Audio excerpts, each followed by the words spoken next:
Hi மக்களே, வணக்கம். இன்றைக்கி சாலை மீனை வச்சு ஒரு மீன் ஃப்ரை பார்ப்போம். எப்படி பண்ணலான்னு பார்ப்போம். இந்த பீச்சில் வந்து மொறு மொறுன்னு பொரிச்சு கொடுப்பாங்க இல்லைங்களா, அந்த ஸ்டைலில் பெரிய பெரிய மீன் நீட்டாக வறுத்து வச்சுருப்பாங்க பாருங்கள், மெரினா பீச்சில். அந்த மாதிரி ஸ்டைலில் சாலை மீனில் எப்படி செய்யலான்றதை நான் இன்றைக்கி செய்து காட்ட போகிறேன். நல்லா வந்து 1/2 கிலோ மீன் சுத்தமாக கழுவி மஞ்சாத்தூள் போட்டு கழுவி க்ளீன் பண்ணி வச்சுருக்கேன். ஆஞ்சாச்சு ஃபுல்லாக. இப்போ இதுக்கு தேவையான பொருள்லாம் பார்த்துக்கலாம்.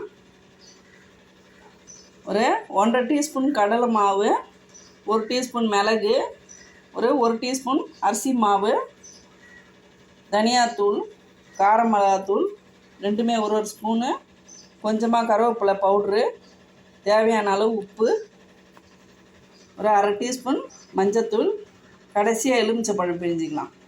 இப்போ இது எல்லாத்துலேயும் இந்த பேனில் எல்லாத்தையும் ஒன்று ஒன்றா போட்டுக்கலாம். மிளகாத்தூள், கருவேப்பிலை பொடி, உப்பு, தனியாத்தூள், மிளகுத்தூள், அரிசி மாவு. இந்த மொறுன்னு வர்றதுக்காக தாங்க இது போடுறேன். கடலை மாவு, இது எல்லாத்தையும் போட்டு நல்லா மிக்ஸ் பண்ணிக்கலாம். இது நல்லா வந்து ஒன்று போல் மிக்ஸ் பண்ணிவிட்டு அடுத்து ஒரு 1/2 எலுமிச்சைப்பழம் எடுத்து வச்சுருக்கேங்க. இதை வந்து பிழிஞ்சிக்கலாம். நம்ம அதுக்குள்ளே இந்த மீன் எடுத்து இதில் போட்டுடலாம். நான் வாழையோட தான் போட்டிருக்கேன், கொஞ்சம் லென்த்தாக வரணும்னு. இது பொடி மீன் தான். நல்லா தண்ணி வடிச்சிட்டு நான் நல்லா மிக்ஸ் பண்ணிவிட்டு காட்டுறேன். நல்லா பரட்டியாச்சுங்க. இப்போ இதில் வந்து ஒரு 1/2 எலுமிச்சைப்பழம் ஜூஸ் ஊற்றிடலாம். ஆயில் கொஞ்சமாக ஊற்றிக்கலாம். இது வந்து ஃபுல்லாக வந்து அந்த மசாலா பைண்ட் ஆகும், அதுக்காக தான். இப்போ நல்லா மிக்ஸ் பண்ணிடலாம். இது நல்லா பரட்டியாச்சுங்க. இது அப்படியே இருக்கட்டும். ஒரு 10 நிமிஷம் நல்லா ஊறட்டும். நம்ம அதுக்குள்ளே ஆயிலை வந்து காய வச்சுக்கலாம். நான் ஒரு 150 கிராம் எண்ணெய் வந்து காய வச்சுருக்கேங்க. நல்லா காயட்டும். இந்த மீன் பார்த்திங்கன்னா, நான் பெரிய மீன் கூட நம்ம வந்து இந்த மாதிரி ஸ்டைலில் செய்யலாங்க. பெரிய மீன் இருக்கு இல்லைங்களா, சங்கரா மீன், இந்த வவ்வால் மீன் அப்படின்னு சொல்லி பெரிய மீன் இருக்குங்களா, காஸ்ட்லி மீன், அதுவும் அந்த ஸ்டைலில் செய்யலாம். இது வந்து நான் ஏன் இந்த மாதிரி செய்கிறேன்னா, இப்போ நம்ம ஒரு சாம்பார் வைக்கிறோம், ஒரு மீன் குழம்பு வைக்கிறோன்னா சைடு சப்போர்ட்டாக இதை பண்ணலாம். ஆனால் நல்லா மொறுன்னு இருக்குங்க.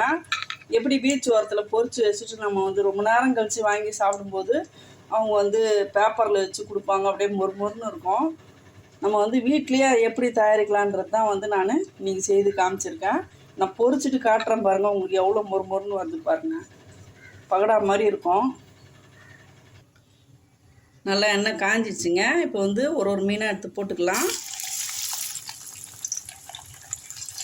இது வாழை தவிர தலையோடு அப்படியே சாப்பிட்லாங்க, அவ்வளோ டேஸ்ட்டாக இருக்கும்.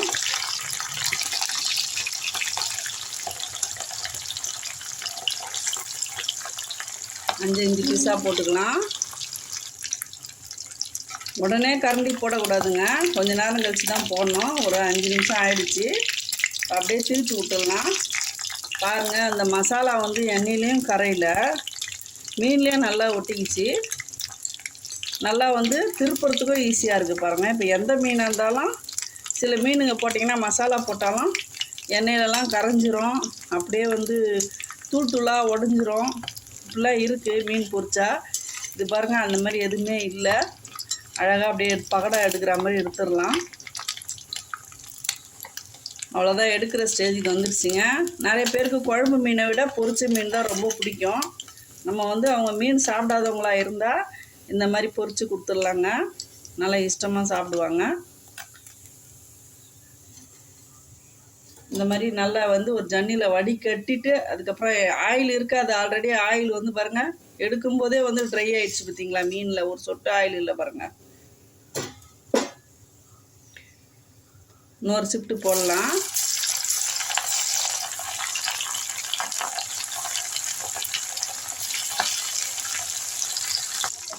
உங்களுக்கு மொறுன்னு வேண்டாம், எனக்கு கொஞ்சம் சாஃப்டாக தான் இருக்கணும், வயசானவங்க சாப்பிட்றதுங்களா அப்படின்னா நம்ம இந்த மாதிரி பக்குவத்தில் எடுத்துடலாம். கொஞ்சம் சாஃப்டாக இருக்கும். ஆனாலும் மசாலா வந்து நல்லா ஒட்டி இருக்குங்க, எண்ணெயில் பிரிஞ்சே வராது. அதே மாதிரி ஒன்று சொன்னோங்க உங்கள்கிட்ட. அதாவது நிறைய பேர் வந்து மீன் பொரிக்கிறது வந்து சில பேர் நான் சில வீடியோக்கள்லாம் பார்க்குறேன். மீனுக்கு வந்து எலுமிச்சப்பழம் பயன்படுத்தலாம், இல்லை வினிகர் பயன்படுத்தலாம், இல்லை புளி பயன்படுத்தலாம். ஆனால் வந்து தயிர் சில பேர் பயன்படுத்துகிறாங்க. அது வந்து தயிர் பயன்படுத்தக்கூடாது. மீனுக்கு வந்து பாலும் தயிரும் எதிர்வினை. அது வந்து அலர்ஜி உண்டு பண்ணும். அதனால் அந்த மாதிரி வீடியோக்கள் பார்த்துட்டு நீங்கள் அந்த மாதிரி வந்து ட்ரை பண்ணாதீங்க. புளிப்புக்கு தேவை வந்து புளி, எலுமிச்சப்பழம், வினிகர், இந்த மூணும் வந்து மீன் வறுக்கிறதுக்கு நம்ம பயன்படுத்தலாம். எனக்கு தெரிஞ்சதை சொல்கிறேங்க நான். நீங்கள் உங்களுக்கு தெரிஞ்சதை நீங்கள் கமெண்டில் சொல்லுங்கள். அவ்வளோதாங்க. நான் எல்லா மீனையும் பொரித்து எடுத்துட்டேங்க. பாருங்கள், ஊற்றின ஆயில் அப்படியே இருக்குது பாருங்க. இதில் ஸ்பெஷல் என்னென்னா, இந்த மீனில் வந்து இந்த ஆயில் வந்து உரியவே உரியாதுங்க. எண்ணெய் அப்படியே ஊற்றின எண்ணெய் அப்படியே இருக்கும். இப்போ நான் மீதி ஆயில் கேஸ் ஆஃப் பண்ணிடலாம். மீதி ஆயிலில் வந்து மீன் குழம்பு வச்சுருவேன். நான் வேஸ்ட்டு பண்ண மாட்டேன், வச்சிருந்து யூஸ் பண்ண மாட்டேன். மீதி இருந்துச்சுன்னா கீழே கொட்டிடலாம். அவ்வளோதாங்க. எல்லா மீனும் பொரிச்சாச்சுங்க. பாருங்க, இந்த மீனையும் நான் போட்டுடுறேன். இது மேலே இந்த கிண்ணத்தில் தான் வந்து வடிகட்டினேன். பாருங்கள், ஒரு சொட்டு கிண்ணத்துலேயே எண்ணெய் ஒரு சொட்டு தான் இருக்குது. ஊற்றின எண்ணெய் அப்படியே இருக்குது. இதுதான் அந்த மசாலாவோட மெயின் விஷயமே. கண்டிப்பாக வந்து இந்த வீடியோ உங்களுக்கு ரொம்ப பிடிச்சிருக்கும், பயனுள்ளதாக இருக்கும்னு நினைக்கிறேன் நான்.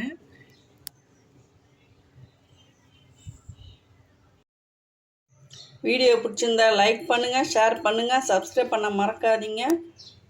தேங்க்யூ மக்களே.